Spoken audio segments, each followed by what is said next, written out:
I'm Liz Bernier with HRPA, and this is HR Today.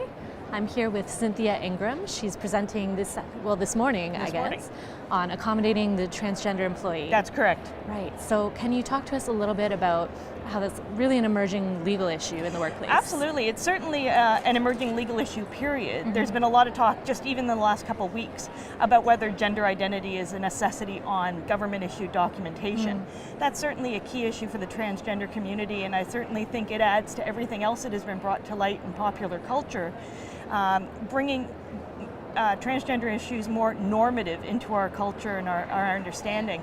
The transgender employee is still somewhat anonymous. The number of transgender employees isn't known, and the reason they stay anonymous is because of fear in the workplace. And so I'm hoping my session today will be able to give some best practices about how to make them feel more welcome and supportive and accommodated in the workplace so that they feel comfortable and you can attract best talent regardless of who or what they are. Absolutely. Okay.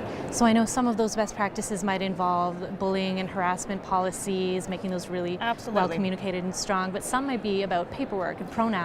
Can you tell us about that? So gender pronouns is a big issue, and of course there are any number of different things. We could spend 15 minutes just talking about pronouns and I still wouldn't get through them all. The key issue in regards to pronouns is to communicate with the employee themselves. Ask them what their preferred pronoun, their preferred name is, and refer to them that way in the workplace. Documentation should match that wherever possible. If it's absolutely necessary to have documentation that includes the legal name or legally birth-assigned gender, then make sure you put the preferred gender and proname next to it on documentation. Use that in everything. Emails, letterhead often goes overlooked when you're thinking about it. People often just think about how you're speaking to one another in the workplace. So gender pronouns is absolutely key. Okay. And could you talk to us a little bit about going above and beyond just meeting the legal minimum and creating a culture that's really welcoming and really inclusive? So absolutely, that starts with education. Okay. As with anything in terms of accommodation of any type of employee, regardless of what their ground of discrimination may be, education and understanding is the key for everybody. So having an open communication dialogue with all of your employees about what it means to be a diverse and inclusive workplace is necessary.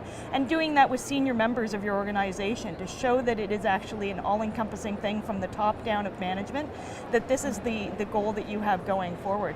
And as an employer, if you have a diverse and inclusive workplace, it's shown in statistics that you are going to benefit by talent retainment and also by brand acknowledgement. Okay. Perfect. Well, I'm sure it'll be a really interesting session. Fingers crossed. Thanks for chatting with us. Thank you very much for having me. I'm Liz Bernier. This is HR Today. Thanks for watching.